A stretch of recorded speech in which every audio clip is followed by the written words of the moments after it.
Então, vamos lá. Hoje, unidade 3.3, o tema revascularização do miocárdio.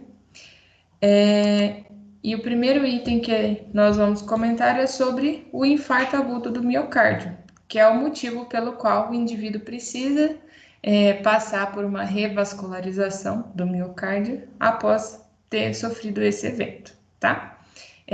Alguém de vocês conhece uma pessoa que teve um infarto, já presenciou uma cena de infarto?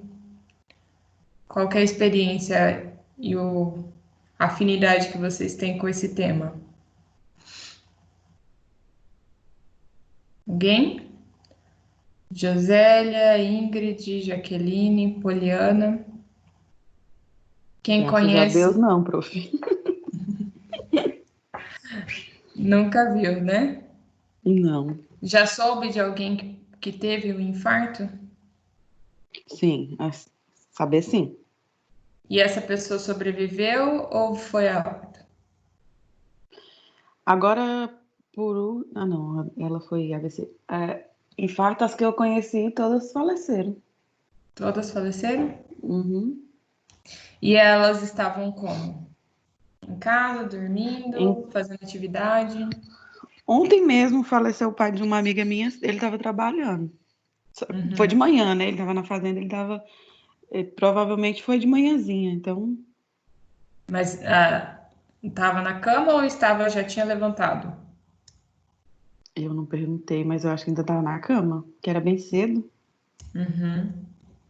Então tá. Então a gente já vai entender como que acontece isso no corpo e por que que alguns indivíduos sobrevivem e outros acabam falecendo por conta de um infarto agudo do miocárdio, tá? Então vamos lá. A primeira definição que o livro de vocês traz é que o infarto é a necrose, né? Ou a morte. Necrose é quando falta oxigênio no tecido. Se não chega oxigênio no tecido por meio da corrente sanguínea, esse tecido morre, certo? Então, o infarto é a necrose ou a morte do tecido do miocárdio por falta de oxigênio. Então, o que pode impedir do sangue chegar no miocárdio?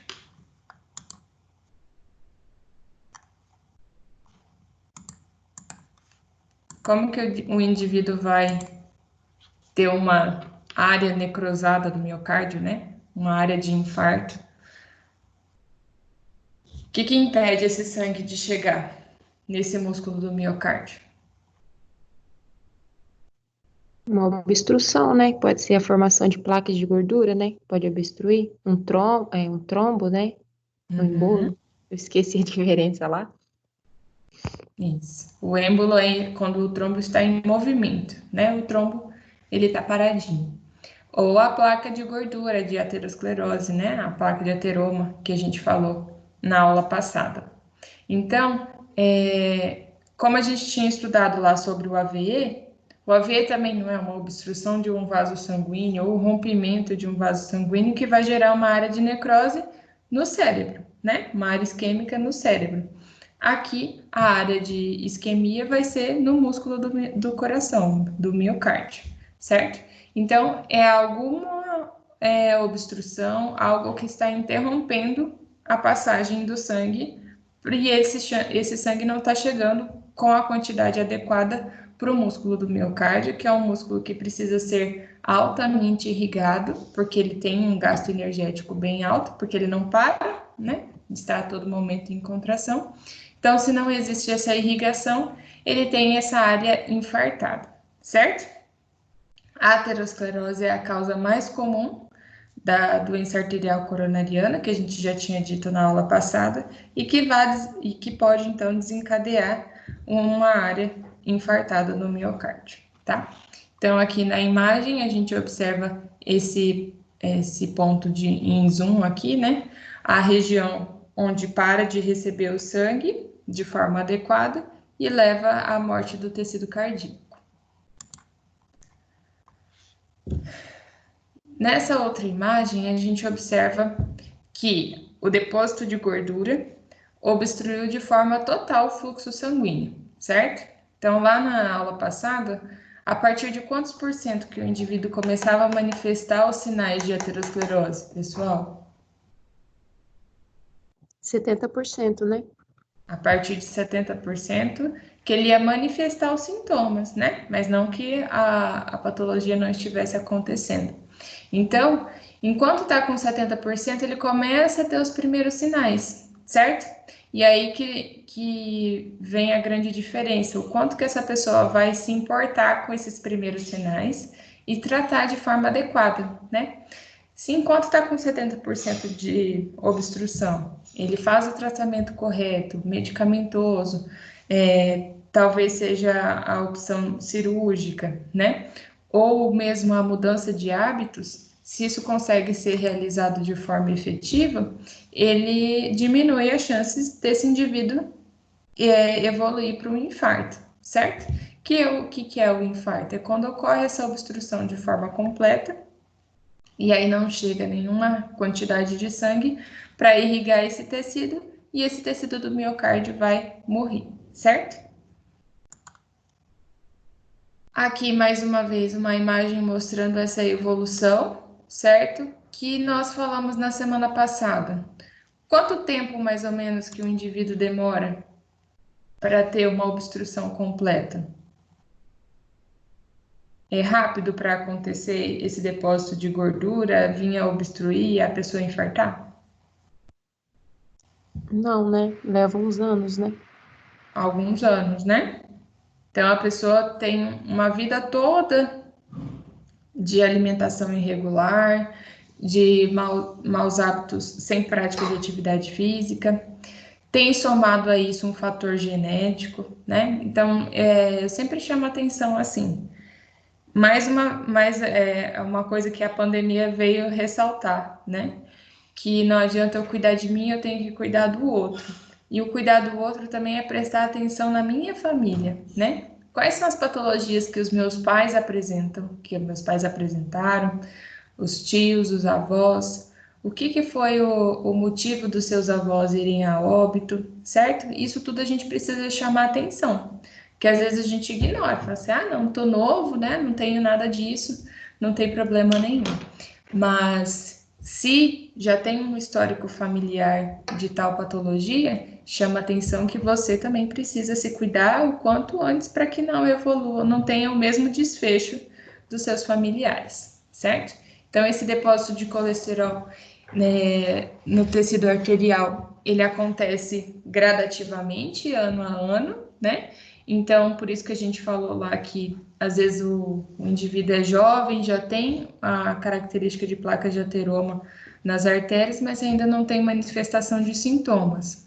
A possibilidade é que essa placa de ateroma, primeiro, não está obstruindo de forma relativa, não obstrui ainda 70% do vaso e por isso o indivíduo não tem os sintomas, ou essas áreas infartadas são tão pequenas que a circulação colateral, né, os novos vasos que vão sendo criados ao redor dessa área infartada, consegue suprir essa área que morreu e o indivíduo não tem a manifestação dos sintomas, tá?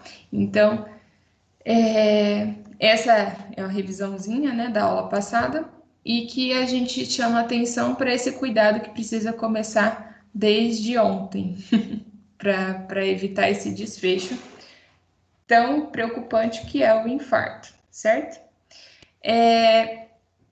Vocês têm notícias de pessoas que infartaram com que idade? Das pessoas que vocês já ouviram falar que tiveram um infarto. Qual que foi a idade?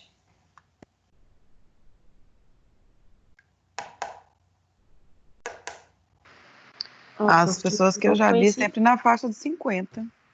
50. Eu já ouvi falar de uma menina nova que tinha em torno de uns 17, 18 anos. Ela jogava handball. Aí, durante a partida de handball, ela sofreu um infarto. Isso. Então, a gente observa que entre os jovens acaba sendo mais comum naqueles extremamente ativos, né? Tem vários casos, né, de jogadores até que infartam durante a partida porque já tem uma predisposição genética e durante o esforço físico desloca, né, esse trombo, que acaba obstruindo o vaso do miocárdio numa área mais extensa, e o indivíduo vai a óbito, certo? Mas acaba que ela é mais comum em idades mais avançadas, né? A Poliana disse ali acima dos 50, mas 50 anos, teoricamente, não é tão avançado assim, né? Não era para estar com essa sintomatologia. Então, deixa eu colocar aqui para carregar. A gente começa a se preocupar que esses sinais, eles estão sendo cada vez mais precoces. Quem infartava antigamente era os avós, né? Largo, passado de 60 anos. Agora, 50 anos, tinha que estar ainda ativo, né? São pessoas adultos, ainda ativos.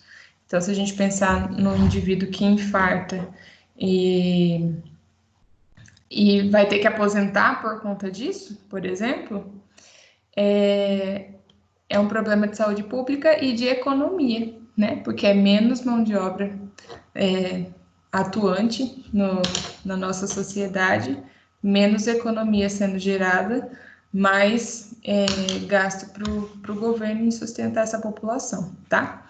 Então, quando a gente fala de doenças cardiovasculares, é um problema de saúde pública, sim, porque uma cirurgia desse porte é cara, um paciente desse vai custar para o governo a vida inteira, porque vai ter que tomar medicação para sempre, né? Para controlar isso tudo. Então, por isso que a educação em saúde é primordial. Ela é mais barata do que o tratamento disso, tá? Então, vamos lá. O que acontece no músculo do miocárdio para ele sofrer o infarto, certo? Ter uma área infartada. Então, se houver de 15 a 30% de fluxo sanguíneo nas coronárias, as artérias que irrigam o músculo miocárdio, em repouso, o músculo não vai morrer. Mas na porção central de um grande infarto, aonde quase não há fluxo sanguíneo colateral, o músculo morre, certo? Então, esse primeiro parágrafo tá igualzinho lá do livro de vocês. Coloquei aqui para a gente interpretar juntas, certo? Enquanto tiver até de 15 a 30% de fluxo sanguíneo, ou seja, enquanto passar um pouquinho de sangue, esse músculo não morre. Entretanto, quanto maior a extensão da lesão, maior as chances do centro dessa lesão estar necrosado, estar morrendo. Por quê? Se eu tenho uma área aqui, por exemplo, a palma da minha mão é a região necrosada. Ao redor dessa lesão vão sendo criados novos vasos sanguíneos para suprir essa área infartada, certo? Mas essa circulação colateral não consegue suprir a nutrição do centro da lesão, ok? Então, o centro da lesão provavelmente não vai estar recebendo essa irrigação colateral que surgiu aqui ao redor, certo? Então, ela morre mesmo.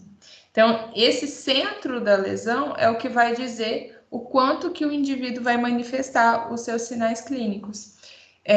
Porque quanto maior a extensão da lesão, maior as chances de eu ter um centro de lesão mais necrosado, maior ainda, e aí a chance de recuperação acaba sendo menor, tá?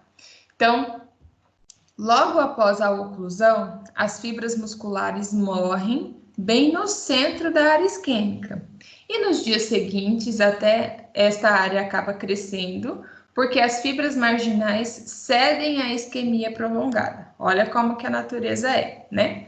Então, teve uma área infartada. Aqui ao redor surgiu novos vasos sanguíneos, mas o centro morreu, certo? Esse centro da lesão, ele vai sofrer uma readaptação, certo? O que vai acontecer? Ao redor desse centro de lesão, vai começar a criar algumas fibras que vão ceder por conta dessa área isquêmica. E essa isquemia vai desencadear um processo como se fosse um processo inflamatório. Olha lá. A isquemia estimula o crescimento de fibroblastos, O tecido fibroso começa a se desenvolver entre as fibras mortas e as áreas normais do coração se hipertrofiam para compensar a parte da musculatura perdida. Então, aqui no centro, gerou uma área isquêmica que vai desencadear a formação de fibroblastos, novas fibras, mas é como se fosse um tecido cicatricial. Tecido cicatricial não é igual ao tecido normal, ele é mais rígido e ele perde essa elasticidade. Então, isso no coração vai ser um tecido fibroso que vai se desenvolver entre as fibras que morreram, tudo bem? E essas áreas ao redor da área que morreu, vai ter que trabalhar dobrado, né? Porque é como se eu tivesse 10 soldados trabalhando. Agora eu só tenho 10, agora eu só tenho 9. E desses 9 vão ter que trabalhar dobrado porque esse soldadinho morreu, certo? Então, numa área isquêmica, primeiro, eu crio novos vasos ao redor para tentar suprir essa área que morreu. Esses vasos ao redor vão suprir essa irrigação na margem da lesão, certo? Mas o centro da lesão acaba morrendo de toda forma, certo? Nesse centro da lesão, ela vai tentar crescer e vão ser criados tecidos fibrosos entre as áreas de lesão que vão tornar esse tecido ao redor mais rígido. Por quê? Esse tecido que morreu não vai mais trabalhar, não vai mais contrair, certo? Para fazer a função cardíaca. E quem fica vai ter que trabalhar dobrado para suprir essa área que acaba sendo não funcional dentro do organismo, tá? E aí esse processo continua, tá? Quando o indivíduo infarta, às vezes ele fica em observação porque ele pode ter complicações depois disso, que a gente já vai falar também dessas complicações. Então, a necrose total do tecido, ela acontece após 20 minutos de interrupção sanguínea, certo? Então, por isso que o socorro tem que ser rápido, para a gente tentar evitar essa área de necrose. Quanto maior a área necrosada, maior déficit esse paciente vai ter, certo? Mas essa necrose, ela só se completa depois de 2 ou 4 horas sem irrigação colateral, certo? Então, quando a área é muito extensa, como nessa imagem que eu coloquei aqui para vocês, que ele pega aqui a região do ventrículo esquerdo mesmo, essa pontinha do coração, né? Toda essa área necrosada, a extensão da lesão é muito grande. Então, mesmo que sejam criadas vascularização ao redor, né, irrigação colateral ao redor dessa lesão, ela não vai conseguir suprir a extensão, porque a área de necrose foi muito grande, certo? Então, aí sim, vai se estabelecer uma área necrosada, depois de 2 a 4 horas do principal evento de obstrução, certo? Mas a partir de 20 minutos já inicia o processo de necrose, vai começando já a ter prejuízo desse tecido que deixa de receber sangue, tá? Dúvidas até aqui, pessoal?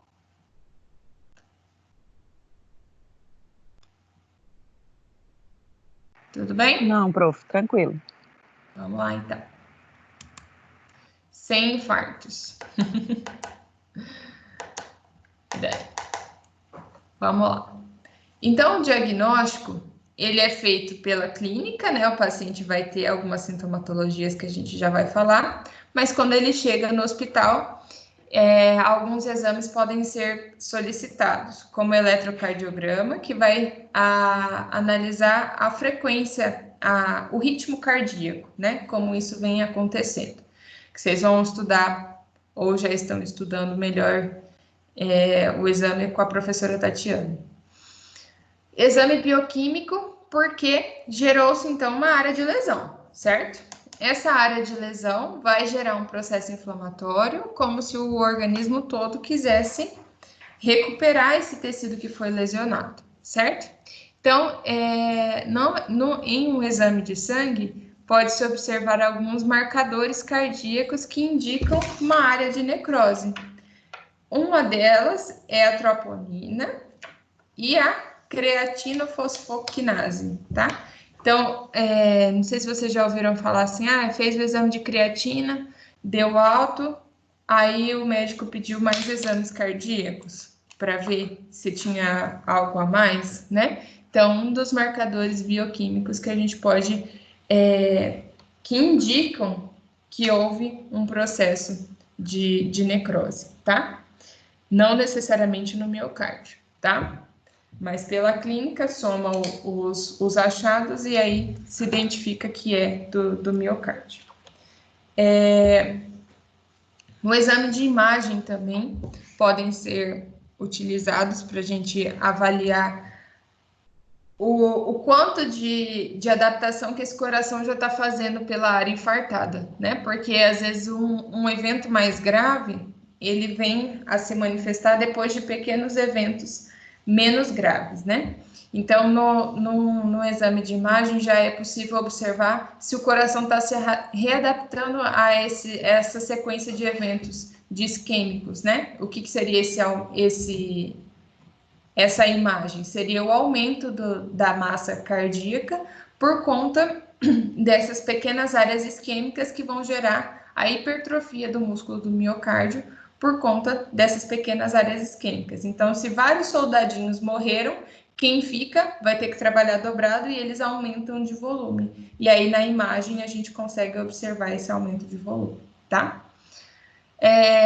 Além disso, alguns exames complementares, como a variabilidade da frequência cardíaca, ecocardiografia com o Doppler, cintilografia miocárdio de perfusão, o teste ergométrico que a gente já citou, né, que pode ser usado na parte clínica também, e a cinioangiocoronariografia, que vão todas tentar triar esse tecido cardíaco e a sua movimentação durante os batimentos cardíacos. A manifestação clínica. Como que eu sei que o indivíduo está tendo um infarto, certo? Primeiro, ele pode sentir um desconforto torácico, na região do tórax como um todo. É uma sensação como se fosse de angústia, de aperto no peito, certo? No tórax como um todo ou mais pontual. Ela pode ser mais pontual na área pré-cordial, que é a área ao redor do coração. Por isso que a gente fala dor do lado esquerdo do peito, né? Mas se a gente for ver a anatomia, o coração está praticamente no centro do tórax, tá? Ele está levemente inclinado para a esquerda, mas boa parte do corpo do coração está no centro do tórax, tá? Então, essa dor ou desconforto pré-cordial ao redor da área cardíaca. Por consequência dessa dor, ele pode também ter um desconforto epigástrico, uma azia, uma sensação de que não fez a digestão do alimento correto. Pode ter dor na mandíbula, porque essa dor pode se irradiar para a região mandibular, tá? Enquanto ele está em movimento ou também quando ele está em repouso. Dispneia, que é essa falta de ar, né? Não consegue conversar por essa falta de ar, a principal característica que o indivíduo não consegue falar. Então, sempre que o indivíduo estiver manifestando alguma sintomatologia assim, é importante a gente ficar conversando para ver se a pessoa consegue conversar para indicar se ela está tendo falta de ar ou excesso de cansaço. Náusea e vômito podem acontecer porque a dor é intensa, tá? Uma vez dando essa aula, a aluna perguntou assim, mas o meu vizinho, ele fez cocô quando ele estava infartando, certo? Pode acontecer? Pode fazer cocô, xixi, porque a dor é extremamente intensa, né? A dor do infarto. E aí o indivíduo pode acabar extravasando dessa forma, ou vomitando, ou defecando, ou urinando, tá? Então, Além disso, o indivíduo vai sentir fraqueza, sudorese, né? O excesso de suor, ter confusão mental, ficar desorientado, apresentar as extremidades frias, mãos e pés, uma hipotensão momentânea, né? Uma sensação de tontura, e ele pode ter até uma síncope, ele vinha a desmaiar de fato. E a principal característica é o sinal de Levine, que eu coloquei essa imagem, que é esse movimento. O paciente cerra o punho e leva até a região do peito e se dobra, né? Como se quisesse proteger a dor. Então, quando a gente tem uma área dolorida, a gente tenta poupar essa área dolorida.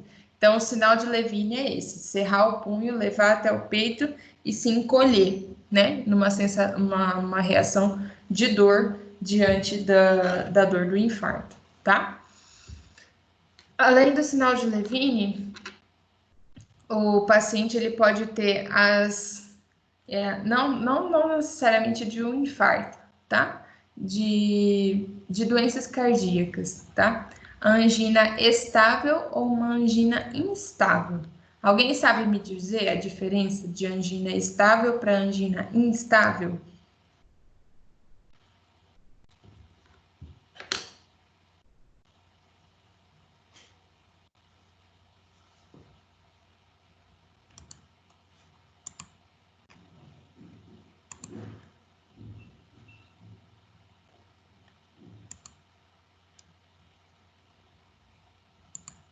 Oiê!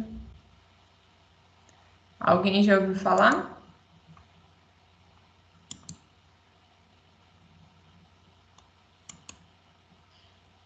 Não. Eu também não, professora, não que eu me lembre, assim. Vi algo parecido, mas não sei se seria nisso. Que, tipo, a estável e a... instável e estável? Uhum. Uma seria que, por exemplo, a dor, o paciente sabe mais ou menos certas coisas que causaria essa dor. Ou é uma dor, assim, leve, passa rápido. E a outra seria, assim, qualquer tipo de esforço, alguma coisa de estresse, uma dor muito mais forte, vem, assim, ela não é uma dor que quando vem demora mais para passar, por qualquer coisa pode ocorrer, e a outra não, a outra seria já, tipo, o paciente já sabe se fizer tal esforço vai acontecer ela, mas é uma dor que vem, por exemplo, e passa. Isso, é mais ou menos isso mesmo, Jaque. A angina estável, ela acontece quando o indivíduo faz um esforço físico. Então, ele sabe, por exemplo, que se ele subir escada, por exemplo, ele sabe que 3 lances de escada ele aguenta. Passou disso, ele já começa a ter dor, né? Ou uma corrida, ele tem a dor, né? Então, no esforço físico maior, a dor precordial acontece, certo? Já a angina instável, ele não precisa ter um esforço físico aumentado para ele ter a dor. Então, ele tem a dor em repouso, em movimento. Então, ela é uma angina mais preocupante, porque é mais difícil de você controlar ela, né? Na clínica desse paciente. Então, ele pode manifestar ela independente se ele está em repouso ou durante esforço físico. Tudo bem? Stephanie, quer contribuir? Não? Tá bom. Vamos lá. E depois de um evento do infarto, a gente tinha citado lá que ele não é um evento agudo ali no momento, só que ele vai causar problemas, né? Ele pode causar problemas depois também. Então, dentro dessas complicações, existem duas que chamam mais atenção, né? O choque cardiogênico e o tamponamento cardíaco, certo? Então, o choque cardiogênico é o baixo débito cardíaco, porque teve uma área infartada, né, no coração. Esse coração vai ter que se reestruturar para conseguir continuar batendo e ejetando sangue para o nosso organismo, certo?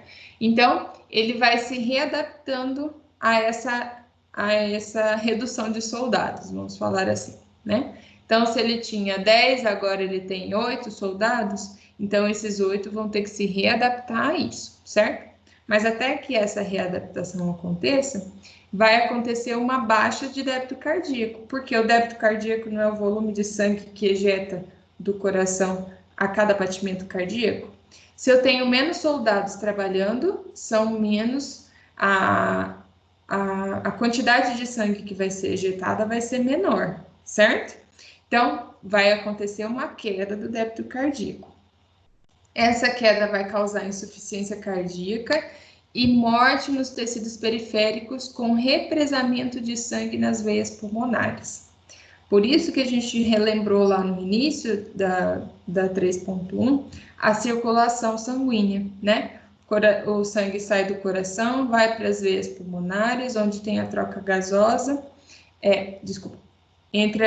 onde ele é oxigenado, aí ele volta para o coração, e do coração, então, do ventrículo esquerdo, já com esse sangue oxigenado pelo pulmão, ele vai para o corpo, certo?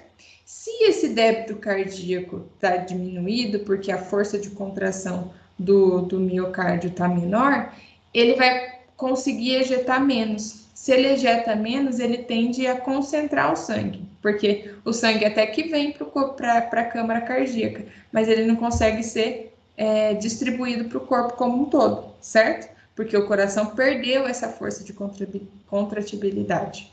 Então, vai ter o represamento de sangue nas veias pulmonares, que vai causar, então, um edema agudo de pulmão, que geralmente ocorre alguns dias após o infarto, tudo bem? Então, é nesse processo que o coração está se readaptando à falta desses soldados que morreram, e enquanto ele tenta se adaptar, ele não consegue, e acaba que esse sangue começa a se acumular, porque ele não consegue ser ejetado para o corpo e ele se represa nas veias pulmonares, e aí vai ocasionar um edema no pulmão. E aí vai ser a grande dificuldade, porque daí já não é mais só um problema cardíaco e também pulmonar, tá? Que o indivíduo pode, então, evoluir para óbito, tá? Fibrilação cardíaca também é uma complicação. Ela é um evento mais agudo e geralmente após os 10 minutos iniciais após a ocorrência do infarto. O que acontece? Numa tentativa de recuperar essa área infartada, é como se o coração tentasse fazer uma contração mais vigorosa e não conseguisse, e evoluísse para fibrilação, esse tremor do músculo cardíaco, sem sucesso, por conta do déficit da área necrosada, tá? Essa fibrilação também é uma complicação que pode acontecer nos pós-operatórios, tá? Então, aquele paciente pós-operatório cardíaco, a gente tem que controlar bastante a frequência cardíaca dele, porque ele pode ter essa fibrilação, mas hoje em dia as medicações estão bem avançadas e se forem utilizadas da forma correta, esse evento, a chance dele acontecer é menor, tá? E a outra complicação é o tamponamento cardíaco, isto é, a compressão do coração pela quantidade de sangue no pericárdio. Pericárdio é aquela camada, né, que envolve o coração. Então, é como se o coração estivesse dentro de um saco, esse saco chamado pericárdio, certo? Devido à ruptura do tecido infartado dias após o infarto. Então, o que acontece? Houve a necrose de uma porção do tecido cardíaco, certo? Do miocárdio, morreu lá. Ou o coração tentou se adaptar àquilo, só que essa área infartada, ela fica fragilizada, tudo bem? E um tecido fragilizado, ele se rompe com facilidade. O que vai acontecer? A área infartada continua ali, porque ela não sai, né? Ela não desmembra do coração, e o restante do coração está bombeando. Então, enquanto o coração tenta se bombear, ele vai tender a distender essa área de lesão que foi necrosada. E aí, quando ele bate, ele estica também essa área que morreu, e aí ela acaba se rompendo. A cada batimento cardíaco, ela vai se rompendo. E esse rompimento dessa área necrosada vai gerar o extravasamento de sangue dessa região, e esse sangue vai se acumular no pericárdio, que é esse saco no qual o coração está dentro, certo? E isso vai gerar uma compressão do coração, ó, olha que coisa, né? Então, o coração está aqui, está cheio de sangue ao redor, que não deveria estar aqui ao redor, provocando como se fosse um edema, que vai comprimir esse coração aqui dentro desse sangue, e aí o coração vai tentar bater e não vai conseguir por conta dessa compressão externa que esse sangue vai provocar, tudo bem? Então, mais uma vez, não é algo que acontece no ato do infarto, né? Não é uma complicação aguda, é tardia. Dias após o infarto, isso pode acontecer. Por isso que boa parte dos pacientes, quando são diagnosticados com infarto, ainda ficam alguns dias em observação no hospital para evitar que isso aconteça e que, se isso acontecer, eles já estão com respaldo hospitalar, tá? E aí vem as cirurgias. Alguém sabe que cirurgia que é essa aqui, que está na imagem? A tal de ponte de safena, ou no livro fala mamária, né? Não, não, ponte de safena, né? Olha essa aí na imagem, parece alguma ponte?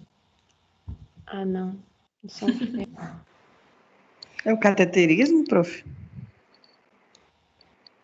Parecido, é a forma de colocar isso aí é pelo cateterismo, né, que a gente conhece. Então, esse é o famoso stent. Já ouviram falar? Sim. Sim? Então, o stent, ele é uma molinha que é colocado como se fosse uma mola, né? Olha aqui na imagem, na terceira artéria aqui. É uma molinha que ela vai manter o vaso sanguíneo aberto. Então, lá na primeira imagem, existe a área de obstrução, né? Ainda não é total. Então, quando o indivíduo foi lá diagnosticado com 70% de obstrução da artéria, certo? O que o médico faz? Ele vai fazer um exame, né, que é o cateterismo, que vem com essa cânula lá, que entra pela veia da perna e vem subindo até chegar aqui procurando áreas de obstrução, principalmente nas coronárias, que são as artérias com mais chances de ter obstrução, certo? Chegou aqui no ponto de maior obstrução, essa cânula, ela vai abrir um cuff, que é esse balãozinho azul que tem dentro dessas molinhas.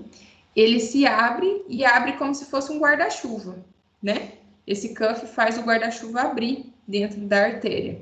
Então, ele abre e ele mantém, daí ele tira o cuff, que é esse balãozinho azul, e deixa a mola aberta, deixa o guarda-chuva aberto dentro da artéria. E aí a artéria se mantém com o seu fluxo restaurado, tudo bem? Então, aquela placa de gordura, ela acaba sendo, esses stents mais modernos, ele já vem com uma medicação para também reabsorver essa gordura, essa placa de gordura que estava ali obstruindo. Então, ele abre o vaso, né, aumenta a luz do vaso e ainda elimina a placa de gordura que estava ali obstruindo, tá? Professora. Oi. Então essa gordura é eliminada, né? Ela não continua aí, né? Porque até porque você mexeu nela, ela deveria se deslocar, né? Aí poderia um perigo. entupir em outro lugar, né? Então ela é absorvida? Antigamente tinha esse perigo maior, Karine. Tanto que o cateterismo era um exame que as pessoas tinham muito medo de fazer. Porque a hora que a cânula chegava no ponto de obstrução, ela deslocava a placa de gordura e aí a pessoa tinha, por exemplo, um AVC depois de um cateterismo, entendeu? Então, hoje a medicina está mais avançada. Então, quando ele chega, ele já vem com a medicação que reabsorve, que elimina essa gordura que está da placa de ateroma, né? Então, a gente resolve dois problemas: a obstrução e a eliminação da placa de gordura, tá? Graças a Deus isso evoluiu, né? Então, hoje o exame que é feito para diagnóstico também já é um tratamento, tá? Esse vem sendo um dos tratamentos mais utilizados, e quanto antes, por isso que a gente falou, né? Quando esse diagnóstico ele é feito de forma precoce, já consegue fazer esse tratamento antes, é uma cirurgia pouco invasiva, né? Com uma recuperação bem rápida depois que faz ela, e diminui as chances do indivíduo ter um infarto, tá? Mas aí, às vezes, uma vez eu atendi um paciente que ele falou assim, eu estou bem, mas eu tenho umas 7 molas aqui no meu coração, entendeu? Então, ele já tinha feito várias cirurgias, então a gente observa que ele já tinha uma predisposição maior para esse acúmulo de gordura nas artérias. E depois, as áreas de ponte de safena. Alguém entendeu, lendo lá no livro, o que é a ponte de safena?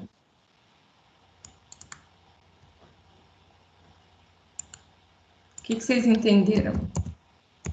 Eu acho que eu entendi. Eu entendi que você tira a veia da sua perna, né, da sua coxa, a safena, né, por isso o nome, e você vai colocar ela ali para fazer uma ponte para levar mais sangue, né, porque aqui levava foi entupida. Então ela vai ser deslocada para usar para como se fosse o novo canal, né? Isso. Então eles vão fazer isso mesmo. Vão tirar uma veia da perna, depois a gente vai falar, tem outros locais que a gente pode tirar, né? E vão fazer realmente uma ponte. Então, olha aqui, na primeira imagem ele mostra lá a placa de ateroma, certo? Então, onde existe essa placa de ateroma, o fluxo sanguíneo não existe, não passa, né? Ele está sendo obstruído. O que eles vão fazer? Vão pegar um ponto antes da placa de ateroma, né? Vamos colocar que a placa está aqui no meio. Então, vão pegar um ponto antes e um ponto depois, acima da placa de ateroma, e vão construir uma ponte mesmo, né? Então, eu vou desviar o fluxo que vem por aqui. Então, em vez dele passar na placa de ateroma, ele vai desviar, ir pela ponte e voltar aqui em cima da área de obstrução e vai continuar o fluxo sanguíneo normal, tá? Então, a ponte de safena, a cirurgia, é criar um desvio para esse sangue não ter que passar pela área de obstrução, ele vai passar pela ponte, pela veia que vai ser colocada nessa região, tá? Então, vamos lá. Quais os locais para enxerto para a gente fazer uma revascularização do miocárdio? Então, em vez de ponte de safena, que é um nome mais comum, né? Mas o nome dessa cirurgia é revascularização do miocárdio. Então, criar novos vasos de forma artificial, né? De onde mais que pode tirar veias para a gente fazer essa revascularização? Da mama, da axila, né? Ali no livro fala. Então, a artéria mamária. Axilar. Axilar.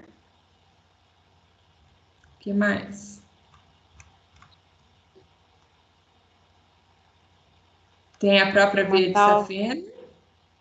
Tem uma epigástrica inferior, gastroepiploide. Ai, meu Deus. A artéria gastroepiploide, que é retirada do estômago ali, mas não sei falar esse nome direito. Gastroepiploica. Retirada do estômago, que é tracionado para o tórax durante a cirurgia, né? A artéria radial também, que é retirada então do antebraço, né? Não precisa ser só da perna. E a epigástrica inferior, retirada da região suprapúbica, com incisão menor ou parecida com a cesariana, né? Então, próximo ali da região da cesárea, tá? Professora, então, só uma curiosidade. Ali, igual aqui nessa imagem, né? Fez a ponte de safena. Ali onde não vai mais passar o sangue, vai necrosar aquela parte ali? Isso acaba que ela fica. Essa área de obstrução não é que não é nem que ela necrose, ela vai tender a se calcificar ainda mais, entendeu? Porque tem uma placa de gordura que não deixa o sangue passar. Aí vai acontecer todo aquele processo de arteriosclerose que a gente falou na aula passada, né? De se tem gordura, vai se calcificar. Então acaba que é uma região que fica sem utilidade. Entendeu? Por isso que ele vai fazer esse desvio, porque ela vai tender a se tornar cada vez mais rígida ao redor dessa placa de gordura. Entendeu? Sim. Vamos lá. Quantas pontes um paciente pode ter? Até 5, eu acho. O que vocês leram no livro?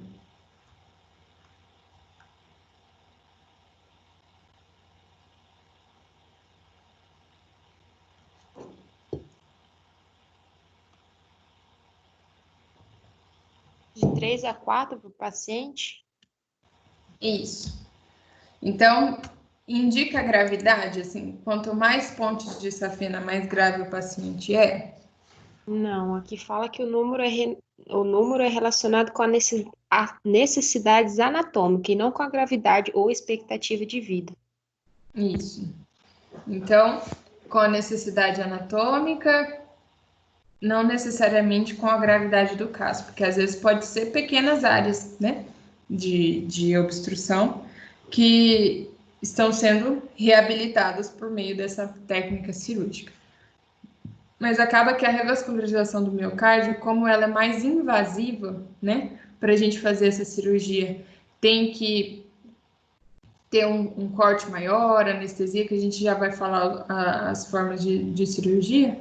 Acaba que o stand que a gente falou antes, né, que é diagnóstico e tratamento, vem sendo bem mais utilizado do que a própria revascularização do miocárdio. Hoje em dia é mais difícil a gente encontrar alguém que tenha feito revascularização do miocárdio, ponte de safena, né? Vocês conhecem alguém que já foi operado?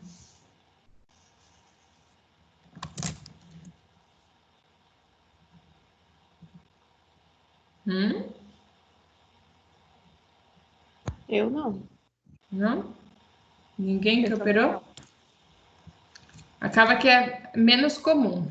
Já o stand, por exemplo, é super comum. Por exemplo, uma celebridade, uma pessoa mais conhecida, o Michel Temer, né? Enquanto ele estava como presidente, né? Ele passou por uma colocação de stand, daí explicaram que ele estava com 70% de obstrução da artéria coronária tal, e ele foi e passou por essa cirurgia, mas passava bem, né? Então fiquem mais atentos às notícias, se bem que agora é só coronavírus, né? Mas vamos lá. Os métodos cirúrgicos, como que isso vai acontecer, né? Então, quando fala de revascularização do miocárdio, essa cirurgia ela pode acontecer de duas formas. Primeiro, como que o médico vai fazer uma cirurgia dessa ponte de safena, né? Que ele vai construir uma ponte no músculo do miocárdio com o coração batendo. O coração vai parar de bater para ele operar? Como que vai fazer? Já pensaram nisso? Porque ele vai ter que fazer o enxerto, né? Colocar lá. Como que ele vai fazer essa ligação, fazer essa ponte? Que ele vai ter que costurar, né? As duas extremidades do enxerto na artéria para conseguir desviar esse fluxo. Como que ele vai fazer isso com o coração batendo?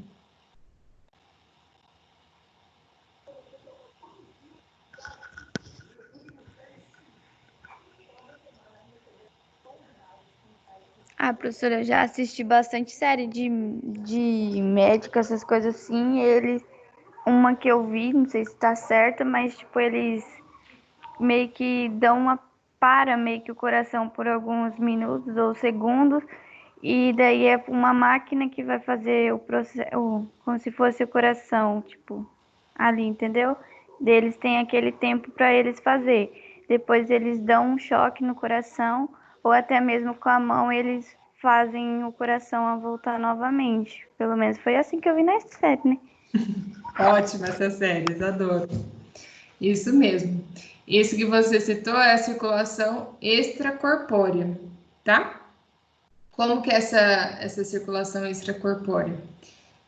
Ele para o coração do paciente e desvia todo o fluxo sanguíneo, ao invés de ir para o coração, vai ir para a máquina.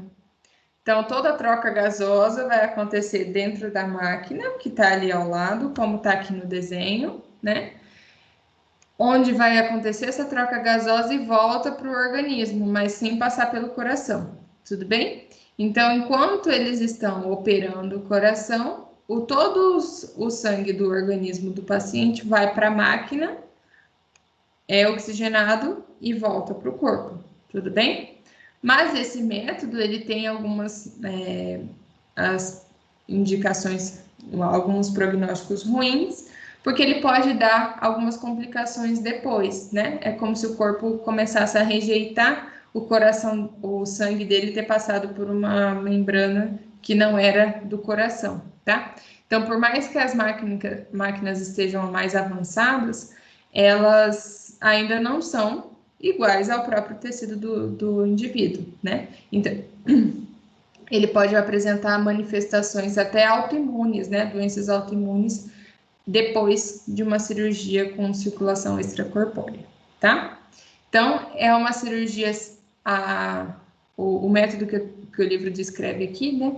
Uma cirurgia sem circulação extracorpórea. Então, ela é utilizada em pacientes de alto risco, porque quando o risco é maior, essa extracorpórea não é muito utilizada, né? No procedimento, um instrumento especial, conhecido como estabilizador cardíaco, é utilizado com o objetivo de reduzir a movimentação do coração na região que está sendo operada e assim permitir a realização das pontes.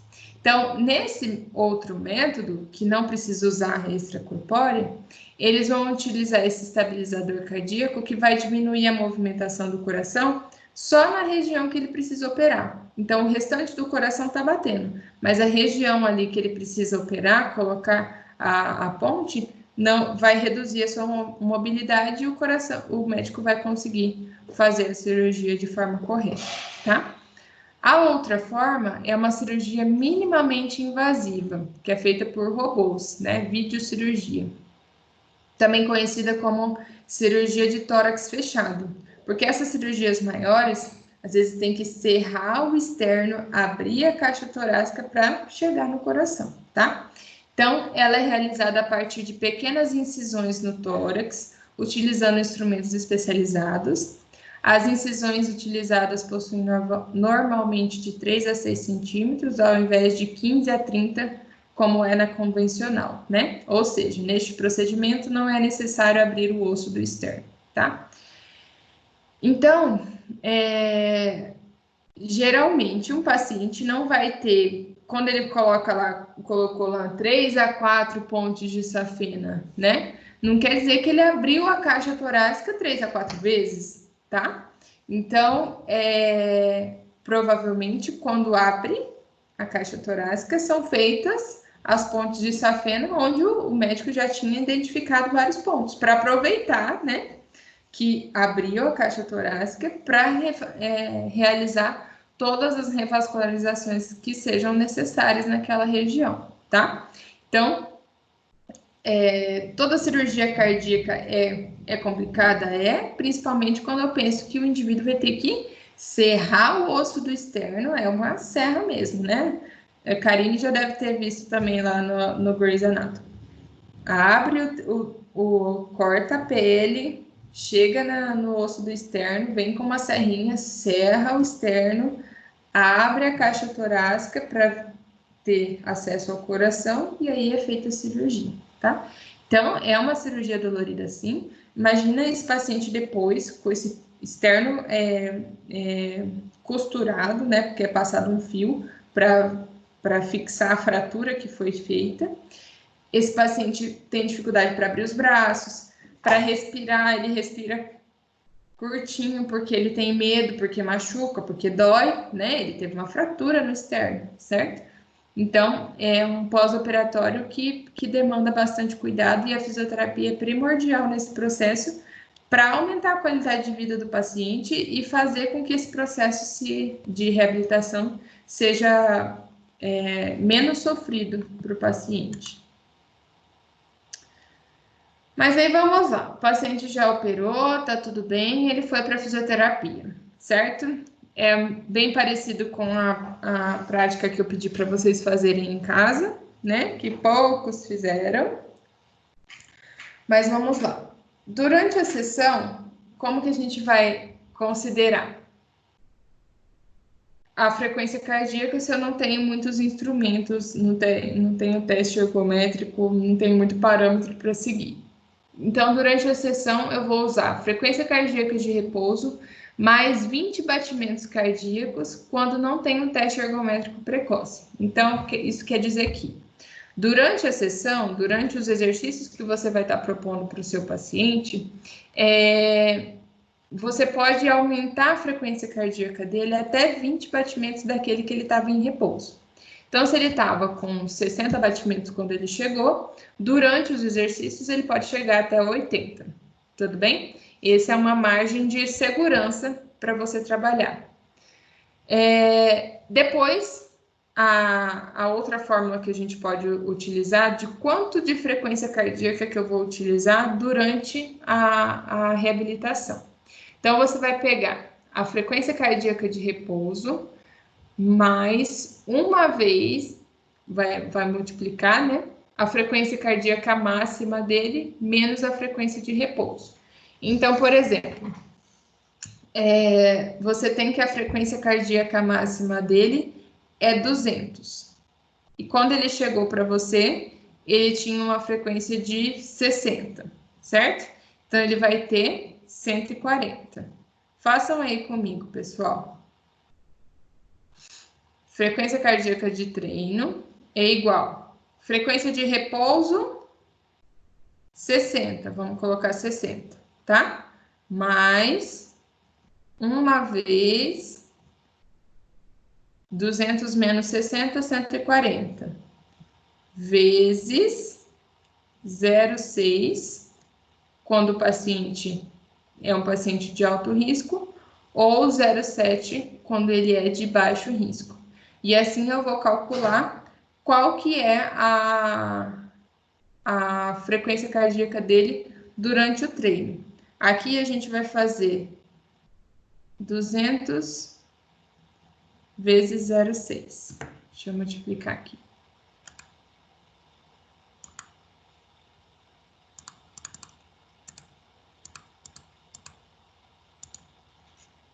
Então, a frequência cardíaca do treinamento desse paciente é de 120, colocando que ele é um paciente de alto risco, tudo bem? Se ele fosse um paciente de baixo risco, eu ia multiplicar 200 vezes 0,7.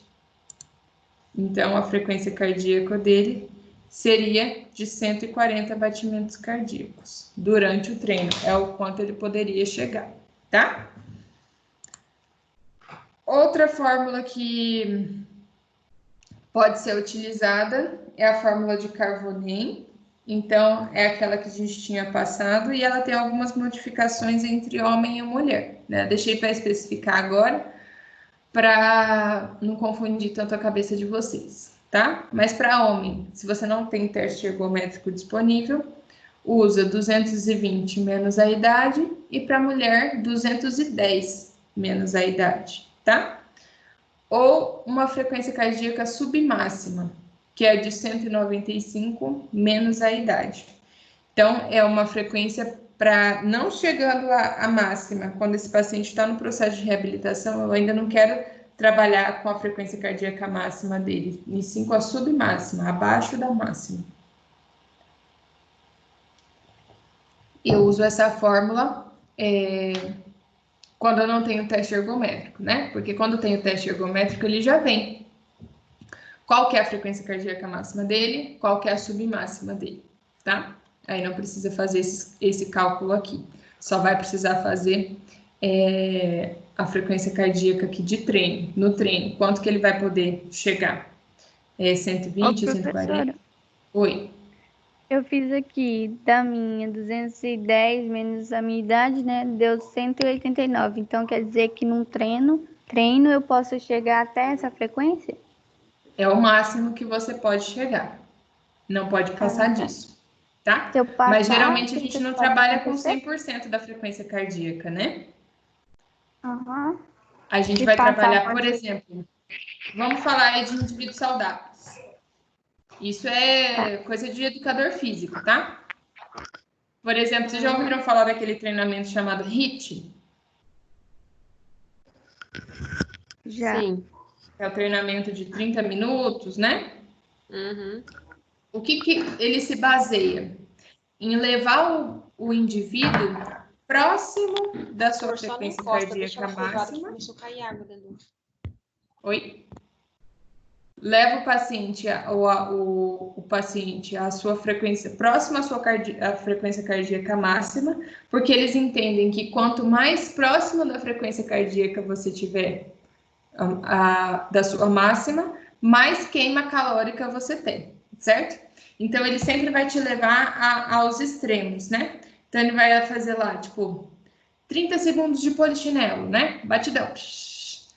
Eleva a sua frequência lá no máximo e depois, pouco tempo de repouso, sobe de novo. Então, você fica nesse sobe e desce de frequência cardíaca e quanto mais próximo da sua frequência cardíaca máxima, maior queima calórica você tem, tá?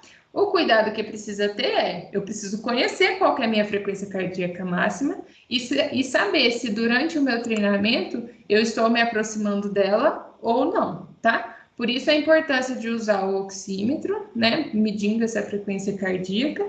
E no nosso paciente de reabilitação, nós vamos utilizar uma porcentagem menor, né? Então, por exemplo, se esse paciente tem, como a gente fez o cálculo lá, é um homem, por exemplo, de 60 anos. Então, 220 menos 60. Então, a máxima dele é 160 batimentos cardíacos. Eu não quero na minha terapia chegar a 160, porque eu estou reabilitando esse coração, certo? Então, inicialmente eu vou trabalhar com uma porcentagem menor. Exemplo, eu vou trabalhar com 60% dessa frequência cardíaca dele, máxima. Então, quanto que é 60% de 160? 96. Então, eu vou trabalhar com 96 batimentos cardíacos durante a minha sessão. É o máximo que eu vou poder chegar. 96 batimentos cardíacos, certo? E se ele chega para mim com, por exemplo, 70 batimentos cardíacos, que é a frequência de repouso, se eu não tenho esse teste ergométrico, eu posso trabalhar com que ele pode atingir 20 batimentos a mais. Então, 70 mais 20, ele vai poder chegar a 90 batimentos cardíacos dentro do treino, tá? Então, são alguns cálculos que a gente pode fazer para dosar, né, e a frequência cardíaca dele durante a reabilitação, para que isso aconteça de uma forma harmoniosa, né? Porque não adianta você chegar ao paciente pós-operatório e você já querer colocar ele na sua frequência cardíaca máxima. Um, que ele não vai aguentar, dois, que ele pode ter alguma complicação durante o exercício e aí complicar para você, né? Durante a sua sessão.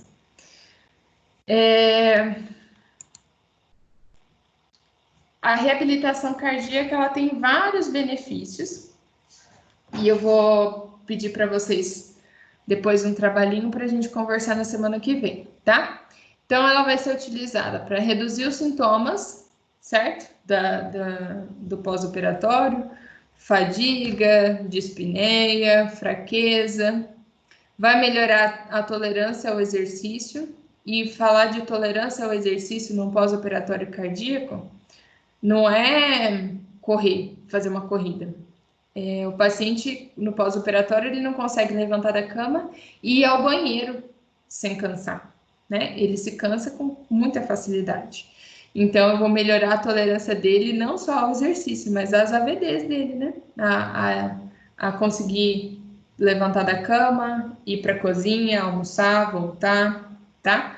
Ir à padaria, comprar um pão, voltar. Então, são pequenos movimentos que já geram fadiga e cansaço nesse tipo de paciente, que é isso que eu quero melhorar.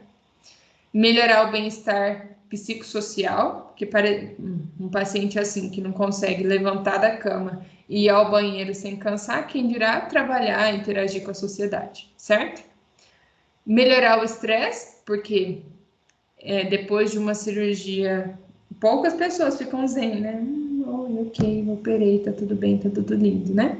Bom seria, mas existe um estresse, a iminência de morte, a pessoa fica com medo, tem dor, a dor gera estresse. Então, tudo isso que acontece depois de uma cirurgia, eu vou tentar amenizar durante a fisioterapia e aí melhorar o contexto como um todo. Melhorar a dor, melhorar o cansaço, a dispneia, né?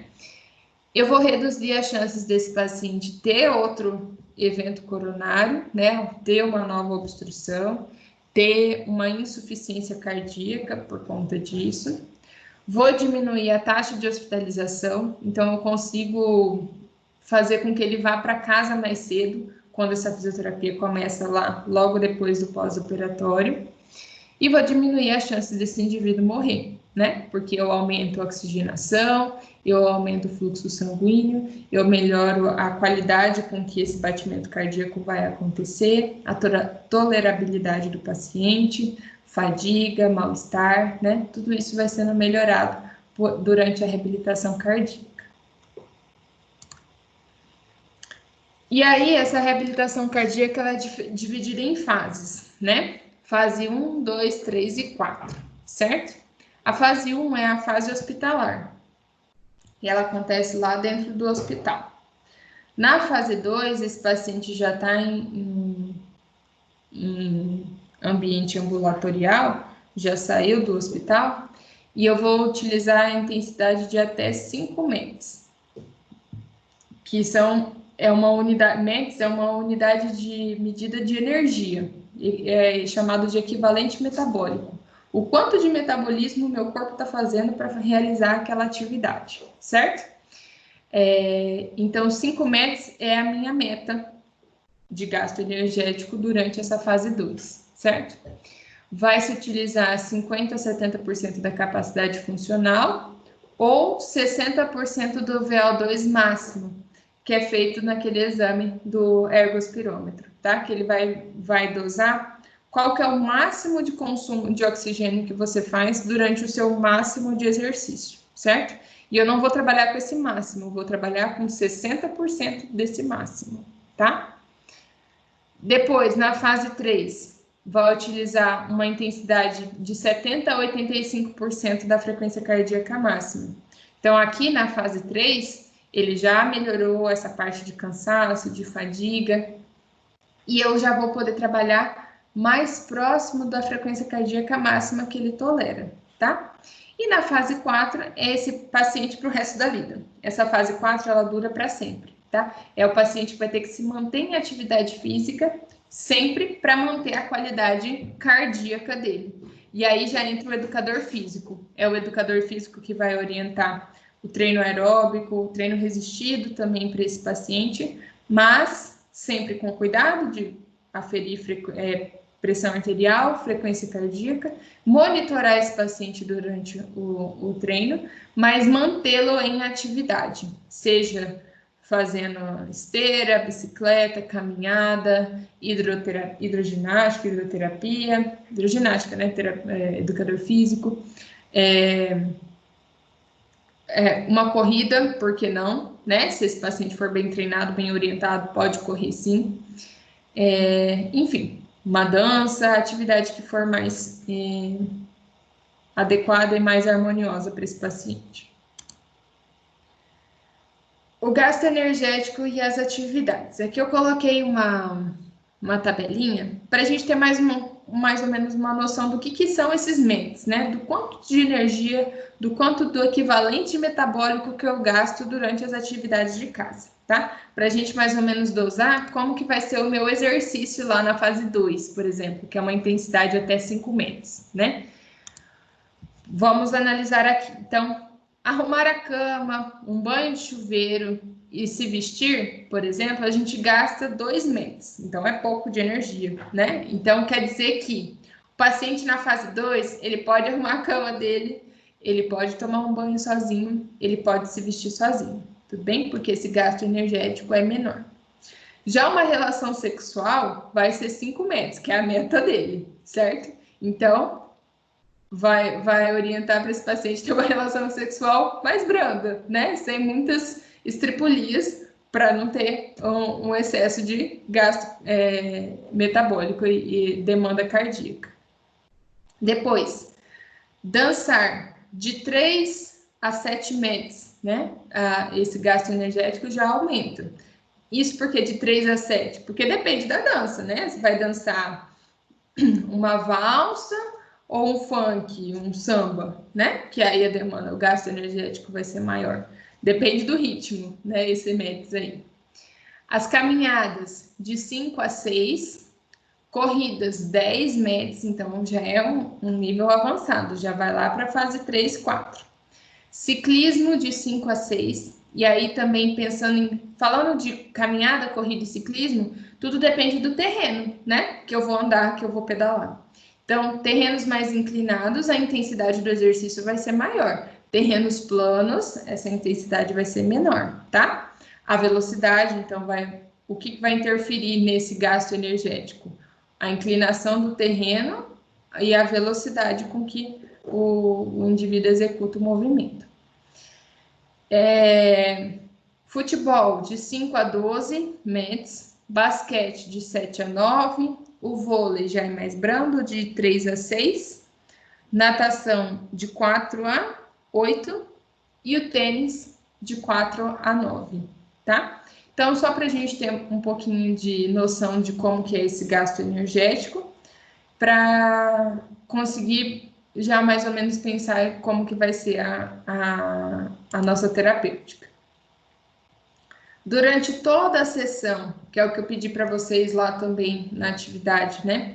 Eu tenho que monitorar esse paciente, quanto à frequência cardíaca, quanto à pressão arterial, quanto ao nível de cansaço desse paciente, né? Então, aqui a gente tem essa escala de cansaço, que ela vai de 0 a 10, a escala de Borg, tudo bem?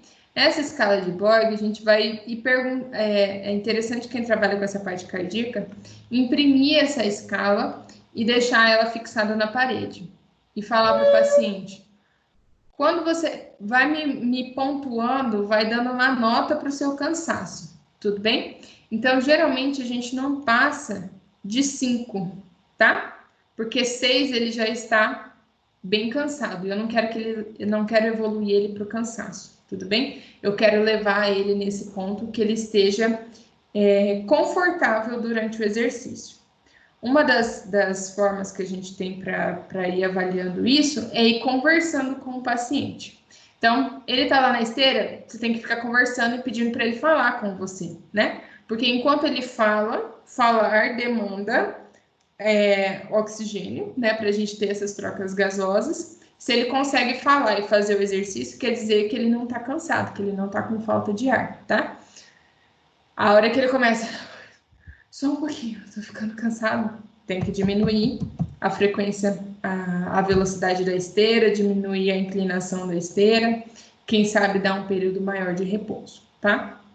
Nesse tipo de paciente, os exercícios eles sempre vão ter intervalos maiores, né? O tempo de repouso vai ser sempre maior do que se fosse num indivíduo que não estivesse em reabilitação cardíaca.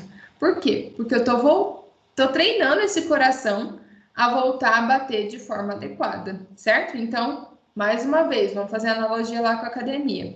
Eu não chego no primeiro dia de academia e já pego 10 quilos para fazer bíceps, né? Por exemplo, falando de mulheres, aqui estamos só em mulheres hoje. A gente faz 1 quilo, se deixar, meio quilo no primeiro dia, e depois isso vai evoluindo, né? Daí vai para 2, 3 quilos, 4 quilos, enfim, vai aumentando a carga. Isso é gradativo. Para o coração vai ser a mesma coisa. Lembrem-se que o coração é um músculo, mas um músculo que tem a função de bombear sangue para o corpo. E esse bombeamento, ele aumenta quando eu faço um exercício mais de caráter aeróbico. Então, por isso que a reabilitação cardíaca sempre remete à caminhada, à esteira, à bicicleta, à natação, que são modalidades aeróbicas, certo? Mas sim, tem que ter o exercício resistido e ele vem sendo muito bem visto nos estudos, porque os benefícios que ele promove para o corpo são tão bons quanto do exercício aeróbico. Então, o treino combinado, sempre aeróbico com resistido, para melhorar a qualidade de vida desse paciente. Então, a escala de Borg, que a gente estava mencionando ali naquela tabelinha, de 0 a 10, né? Então, vai de nenhum cansaço, um cansaço muito, muito leve, depois muito leve, leve, moderada, pouco intensa, intensa, não quero esse intenso, né? Não quero 5. Depois passou de 5 ou 6 o 7 é muito intenso, o 9 é muito, muito intenso e 10 é o máximo. Nunca vai chegar nesse máximo de cansaço, tá? Tem que parar aqui no 4. E aí eu coloquei para vocês esse caso clínico, que é o caso do livro. Vamos lá, para a gente interpretar ele juntos. Só deixa eu ver uma coisa aqui. Então, Dona Maria, 57 anos, chegou ao ambulatório de fisioterapia cardiovascular 4 meses depois de uma cirurgia de revascularização do miocárdio para reabilitação. Ao ser questionada sobre a sua história de vida, logo percebeu que vivia uma bomba relógio, né? E que deve estar muito atenta à sua reabilitação. Dona Maria relatou ser diabética, hipertensa, com alteração de colesterol, estressada, fuma desde jovem e não deixa de beber aos finais de semana, tá? Isso, por mais extremo que pareça, é muito mais comum do que vocês imaginam, tá? Mesmo após o infarto, ela não se cuida e continua mantendo a sua vida como sempre fez. Atualmente apresenta arritmias, então alterações do ritmo cardíaco para mais, né? A mesma hora que está a 100, cai para 60. Insuficiência mitral das válvulas entre as câmaras do coração e grandes sinais de insuficiência cardíaca. Então, aquele coração que já não está mais aguentando tanta coisa errada, né? Então, ele está um coração cansado já. Diante do caso, como você explica o risco de morte pós-infarto para ela? Qual o risco que ela tem de morrer depois desse infarto? Me expliquem aí, pessoal.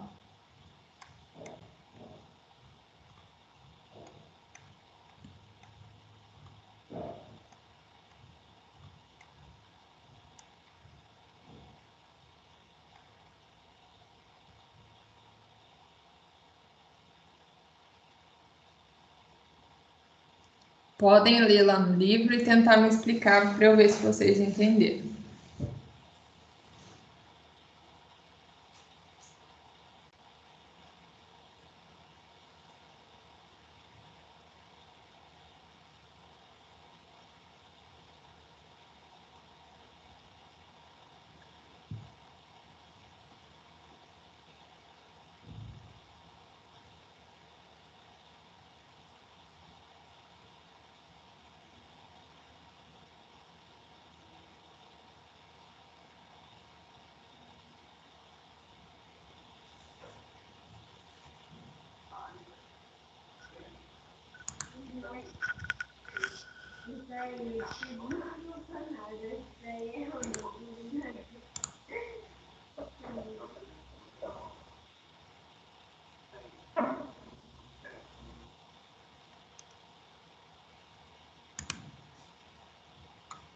A ela que, tipo, tá bom, ela teve a cirurgia e tal, mas se ela não se cuidar, pode acontecer de novo, entendeu? Porque ali tá falando ali tá citando que ela tem aritmia, insuficiência da mitral e grandes sinais de insuficiência cardíaca, né? Então essa cirurgia não resolveu todos os problemas dela, ela ainda continua com o problema ali, e se ela continuar nessa vida que ela tá, que ela bebe, fuma, principalmente fuma, né? Então não vai adiantar nada a cirurgia. E também ali complica a diabetes, porque nessa cirurgia vai demorar mais para cicatrizar, né? Quem tem diabetes demora mais a cicatrização. Então ela deveria tomar muito mais cuidado. Ela não ganhou um coração novo, né? Os problemas estão ali, mas só tá tampado, né? Com a cirurgia. Mesmo. E quais seriam as complicações que ela poderia ter depois desse infarto? Se ela continuar assim.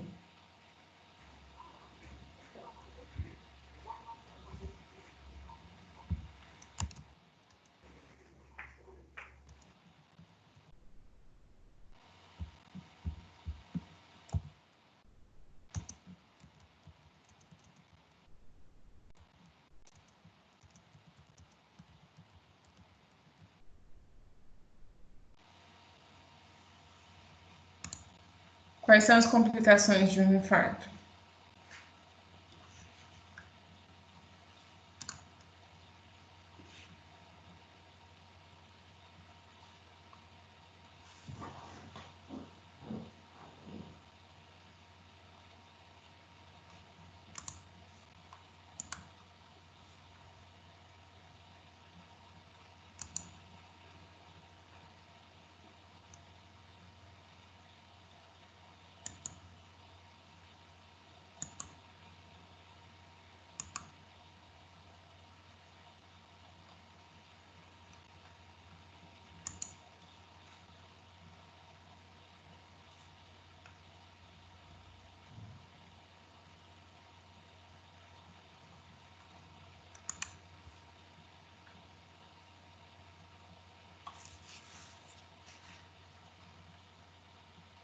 A complicação do infarto seria que, tipo, morreu aquele pedaço ali do coração, né? Ele foi infartado. Então, com isso, vai bombear menos sangue, o coração dela vai sofrer ela vai ter que fazer mais força, né? Pode ocorrer uma hipertrofia no músculo cardíaco. Aí, eu estava vendo aqui, pode desenvolver ainda mais essas aritmias, né? Também. Sendo que ela já tem, ela pode desenvolver, acentuar mais ainda. Seria isso? Mais ou menos, tipo isso? Isso. Piorar as arritmias, né? Ela tem um outro evento de infarto, e aí não sobreviver, né? Porque dependendo da área de extensão, não tem como sobreviver, daí o indivíduo vai a óbito mesmo. Pode ter o choque cardiogênico, que a gente citou lá no início, tamponamento ou a fibrilação, né? São as consequências, as complicações depois de um infarto, certo? Tamponamento extravasando sangue lá pro pericárdio, lembram? Que a gente citou. Depois do choque cardiogênico, o represamento do sangue nas veias pulmonares, e aí causando então um edema no pulmão. A fibrilação cardíaca, né, essa de forma aguda. Mas o pior para mim é a chance de um novo infarto que acontece e aí já era, né? Porque com um paciente dessa forma, a gente sabe que as vias de compensação vão ser menores, né? Então, no paciente saudável, a gente já, num primeiro evento, a chance dele se recuperar é maior. Mas aqui, se é diabético, hipertensa, alteração de colesterol, estressado, tem todos os fatores para ela ter aumento de pressão arterial, né? Para ela não resistir a uma cirurgia da mesma forma que outro indivíduo resistiria, né? Então, é o que o médico geriatra, na última jornada acadêmica que vocês tiveram, não sei se vocês se atentaram a essa palestra, ele falava sobre as reservas funcionais que nós temos no nosso corpo, né? Então, todo o sistema do nosso corpo tem algumas reservas. A gente nasce com essa reserva alta. e ao longo da vida nós vamos gastando essa poupança de saúde, né? E um indivíduo com toda essa clínica, que não é incomum, é mais comum do que a gente imagina, ele gasta todas as suas reservas de uma vez só, né? Então, ele não tem parte cardíaca para colaborar, provavelmente não tem a parte hepática, né? Fígado, para quem consome muita bebida alcoólica, é péssimo. Pensando em rins, também devem estar sobrecarregados por conta disso. A parte vascular, tentando sobreviver, né? Então, tem todos os fatores para cair, né?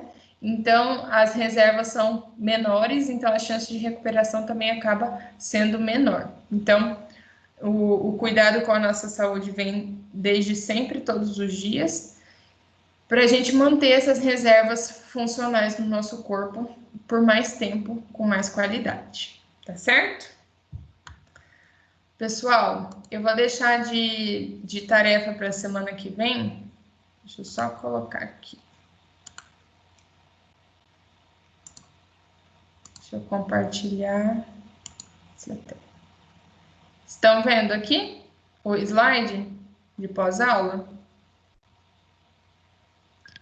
Sim. Sim. Eu vou colocar lá no portal para vocês. Vocês não precisam me entregar nada. Eu vou fazer chamada oral semana que vem, aqui pelo portal, pela aula. E vocês vão explicar toda essa parte de reabilitação cardíaca, como se fosse um seminário. Não vou dividir vocês em grupos para cada um fazer de uma fase, porque depois na prova vocês precisam saber das 4 fases e precisam saber avaliar, tá? Então, vou colocar lá descrito no portal, mas vocês vão elaborar aí para vocês uma ficha de avaliação para esse paciente pós-operatório de reabilitação cardíaca, de revascularização do miocárdio, e vão dizer o que é feito na fase 1, na fase 2, na fase 3 e na fase 4, quanto à intensidade do exercício, o tempo de duração de cada fase, quanto tempo que ele vai ficar na fase 1, quanto tempo que ele vai ficar na fase 2, 3 e 4, o ambiente onde ela é realizada, onde que eu faço a fase 1, onde que é a fase 2, na 3 e na 4, e o tipo de conduta que vai ser realizada em cada fase, tudo bem? Que tipo de exercício, como vai ser feito, quais são os cuidados, tá? Isso tudo tem descrito lá no livro de vocês, mas eu também vou mandar um outro material para orientar vocês quanto a essas fases, os detalhes de cada fase, para vocês estudarem, para a semana que vem a gente discutir isso, tá certo? E de antemão, deixa eu ver aqui. Voltamos. Como que foi para quem fez, né? Foi Beatriz, deixa eu olhar aqui de novo. Beatriz, Jaqueline e Ingrid. Aqui na aula só tá Ingrid e Jaqueline. Eu queria que vocês compartilhassem com a gente como que foi fazer a atividade que eu propus para vocês, de elaborar a conduta, fazer o treino.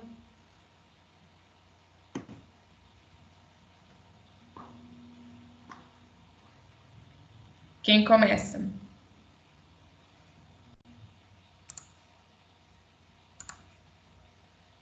Vou abrir o da Ingrid aqui.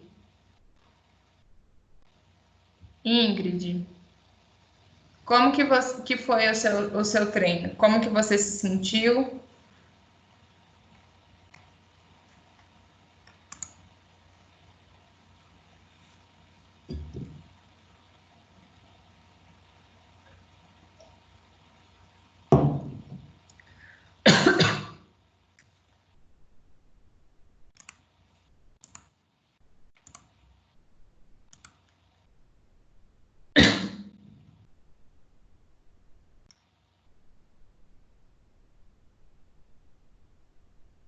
Não tô ouvindo. Tô vendo que vocês estão mandando lá no WhatsApp. Não tô ouvindo o que você está falando.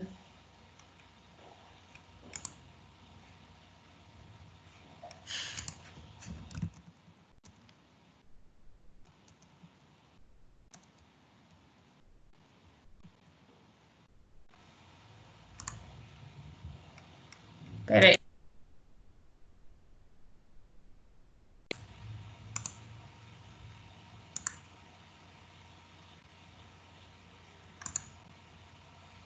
Estão falando?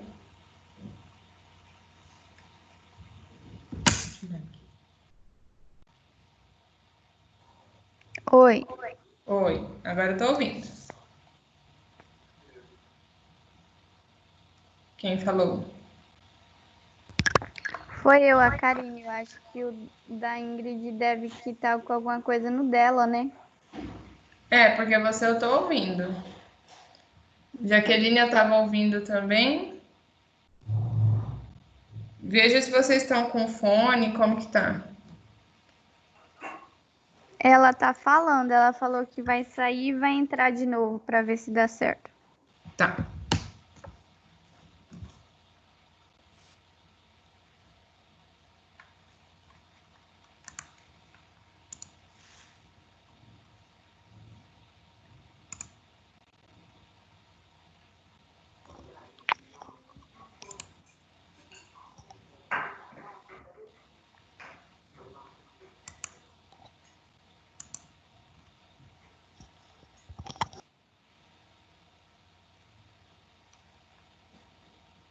Ingrid.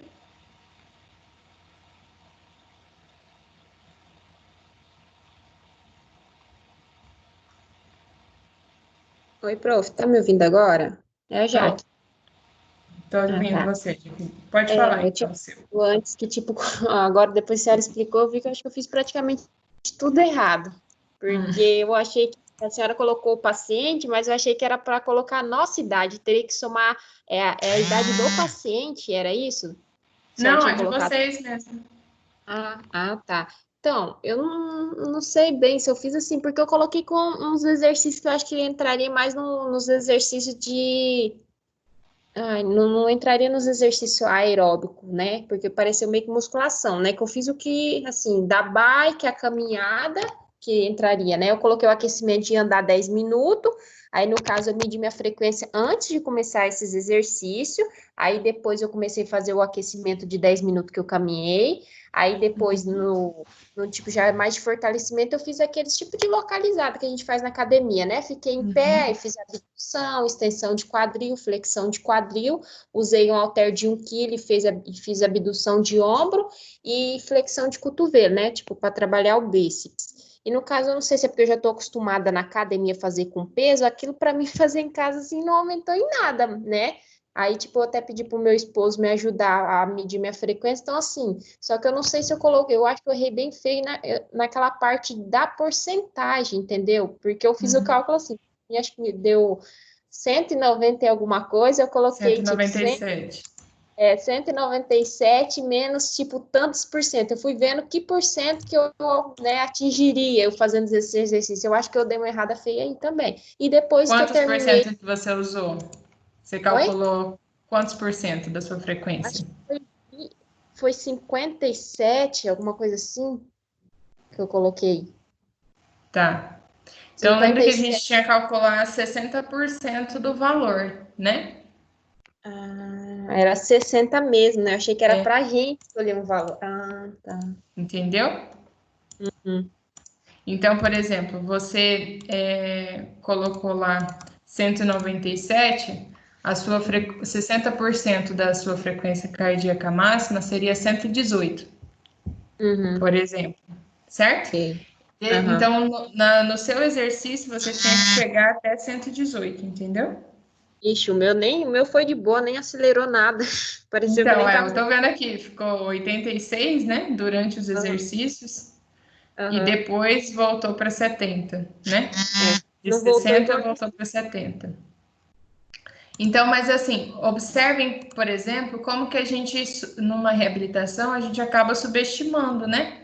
Porque se a gente passa também exercício extremamente leve, a gente não atinge a nossa meta de levar o paciente até 60% da frequência cardíaca máxima dele, né? Então, você já viu que para você teria que aumentar a sua intensidade. Sim, Ou, por exemplo, pensando num treinamento aeróbico, né? Aumentar a inclinação do terreno, aumentar a velocidade da caminhada. Ou aumentar a carga, né, nos exercícios lá de localizada que fosse, né? Aumentar a carga que você iria utilizar para aumentar essa frequência cardíaca, tá? Prof, só uma curiosidade. Por exemplo, eu que já tenho uns bons anos que, né, que eu faço academia, eu mesmo assim sempre faço caminhada, ando de bike. Tem alguma, eu vi, estava lendo que tem, né, diferença entre uma pessoa sedentária ou não. Mas, por exemplo, é normal aí eu fazer certos tipos de exercício que para uma pessoa aumenta bastante a frequência cardíaca e a minha não aumentar? Sim, porque você já está condicionado àquilo, né? O que aumenta a minha frequência cardíaca talvez não aumente para você, entendeu? Tudo depende do tempo de treinamento que você tem. Por exemplo, se você já anda de bike há 2 anos e eu nunca pratiquei, vou começar a praticar hoje, a gente vai andar a mesma quilometragem, na mesma intensidade, a minha frequência vai lá em cima e a sua vai estar normal. Tudo bem? Então, Você tipo, vai se aí um precisar dia... de um esforço físico maior, de um tempo maior de bike, de andar numa inclinação, num terreno inclinado maior, Velocidade maior, né? para aumentar a sua frequência cardíaca, diferente de mim, que, por exemplo, se eu estiver andando no reto, vai estar aumentando minha frequência, entendeu? Isso é basicamente assim, já que você está falando de ambiente de academia. Quando você vai fazer lá a aula de spinning, por exemplo, aquela aula de bike, né, na academia. Aquela pessoa que faz a aula já há um tempo, o professor mesmo, ele tá lá, né? Correndo, batendo, gritando, cantando, no fôlego, né? E parece que ele nem transpira. Sim. E nós, pedalando nos primeiros 5 minutos a gente já tá morrendo, né? Porque a gente não tá condicionado àquilo. O professor já tá mais acostumado, tá? Vamos lá, Ingrid. Vamos ver se a gente te escuta agora. Eu vi você na imagem que você abriu ali. A web funcionou. O áudio ainda não estamos ouvindo.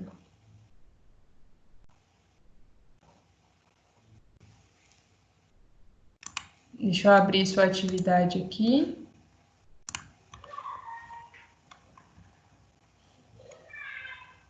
A Ingrid colocou que ela usou 85 da frequência cardíaca máxima dela. No início, a frequência cardíaca dela era 72. Ela fez um treino com alongamento, exercícios de sentar e levantar, pular corda, corrida com salto, e aí a frequência dela foi lá em cima, ó. Nos exercícios de sentar e levantar, ela foi para 120, pular corda, ela foi para 137 batimentos cardíacos, e na corrida com salto, 165 batimentos cardíacos, certo? Então, ela se aproximou bastante da frequência cardíaca máxima dela. Então, os cuidados ela colocou aqui: vestimenta, sapato adequado. Em caso de fadiga ou de dor, dá uma pausa de um exercício para o outro, diminuindo o ritmo. Desaquecimento, ela não colocou o que foi feito nesse desaquecimento, mas a gente pode fazer uma caminhada leve, um exercício, por exemplo, com bola suíça, né? Para o desaquecimento. Ah, tá, entendi. Desaquecimento é o alongamento, ok. Que pode ser isso, uma caminhada leve, exercício de alongamento, para ir desaquecendo o corpo, mas não parar de uma vez só, né? Alongamento dos braços e da coluna, e nesse desaquecimento a frequência cardíaca dela voltou para 96, que no início era 72, então aí a gente precisa ver o tempo, tá? Esse tempo de retomada também é importante. Eu quero que vocês pesquisem lá para fazer na atividade da semana que vem. Esse tempo de retorno, né? Por exemplo, eu começo uma atividade física. Quanto tempo que o meu corpo vai demorar para voltar ao estado de repouso, certo? Pensando em queima calórica, já ouviram falar assim que a gente pode comer um sorvete depois que a gente malha pesado na academia? Porque o nosso metabolismo se mantém acelerado por até 1 hora.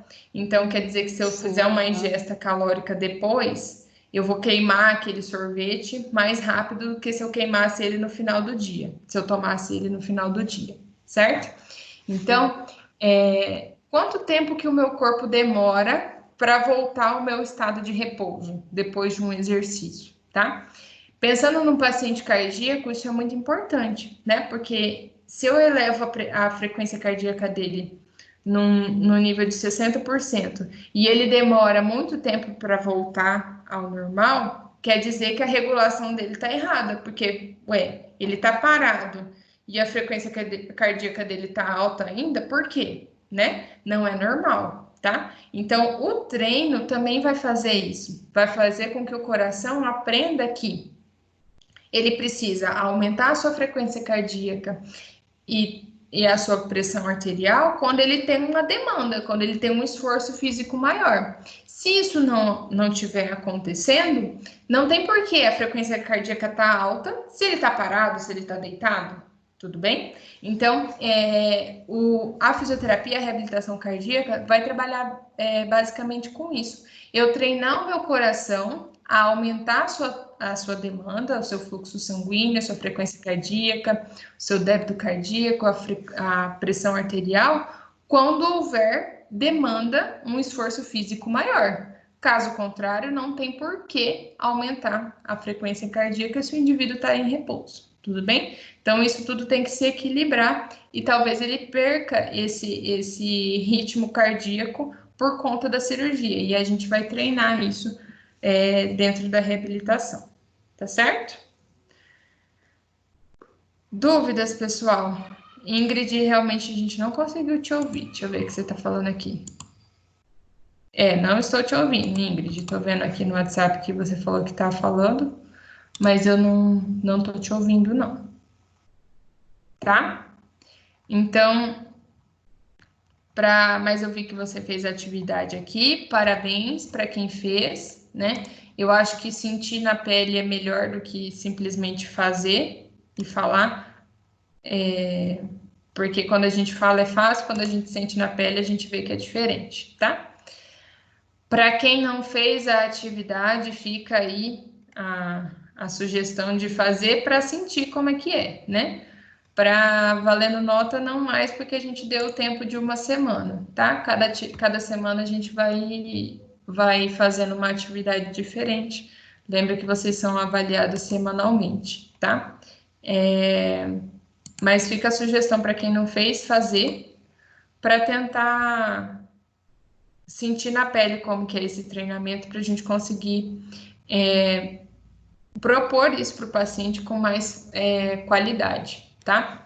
Eu costumo fazer isso na minha prática clínica com qualquer terapia que eu for fazer.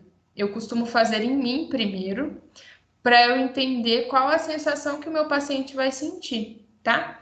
Porque às vezes você vê lá um exercício muito bacana, vê um protocolo muito legal lá na internet, e você já coloca para o seu paciente, mas você não sentiu aquele movimento em você, né? E aí o paciente, por exemplo, vai ter uma cãibra, vai ter uma dor fora do previsto, e você não vai entender por que aquilo vai estar acontecendo. Mas se você já testou em você, fica muito mais fácil e você vai poder ter uma troca, você vai conseguir ajustar ele dentro do exercício com mais facilidade, porque você já sentiu aquilo como é feito, tá? E aí fica mais fácil da sua conduta ser mais adequada, mais individualizada para cada paciente, tá certo? Prof, me ouve agora? Agora É o computador que estava com problema. Então, como eu estava falando no meu exercício, para mim eu achei que foi fácil, porque eu já tive aula de cardio, né? E nós já fizemos um exercício parecido com esse. Aí eu até procurei utilizar um pouco dos exercícios que eu já fiz, né? Que eu já tive a prática. Mas por eu estar um pouco parada, deu um pouquinho... Eu fadiguei um pouquinho, cansei um pouquinho. Isso. Mas viu que foi bom, né? Continue praticando. Tá bom. Mas é importante isso. Eu queria realmente que quem já teve realmente a disciplina de cardio já fez, né? Mas alguns não tiveram, para sentir isso é igual eu estava falando, a gente precisa sentir em nós para depois prescrever, né? Porque se a gente não sente, a gente também não tem noção se é adequado ou se não é, tá? Então, parabéns para vocês que fizeram, gostei muito da iniciativa de vocês. E quem não fez, fica o convite para fazer. Saiam do sedentarismo, cuidem da saúde de vocês, para que nós, como profissionais da saúde, nós precisamos ser um exemplo, né, para os nossos pacientes. Então, não precisa ser magro, extremamente fitness, né, mas ter o mínimo de qualidade de vida, né, tentar ser melhor a cada dia e tentando melhorar a qualidade da alimentação, a prática de atividade física. Não vai fazer aí uma aula avançada já de cara, né? Começa com uma caminhada leve, coloca a máscara e vai dar uma volta. Se tiver esteira, vai dar volta dentro de casa mesmo. Dá um jeito, pessoal. Tem várias opções para a gente se movimentar sem culpar. Ai, não tenho dinheiro, não tenho tempo, não tenho nada, né? Quem quer dar um jeito, quem não quer arruma uma desculpa, tá? Então, cuidem da saúde de vocês. Se cuidem para depois, no futuro bem próximo, vocês poderem cuidar dos seus pacientes, tá? Se a gente não cuida da gente não tem saúde para cuidar do próximo, ok? Então, se cuidem. Para a semana que vem eu vou lançar essa atividade lá no portal agora. Vocês estudem que eu vou começar a fazer pergunta online, tá?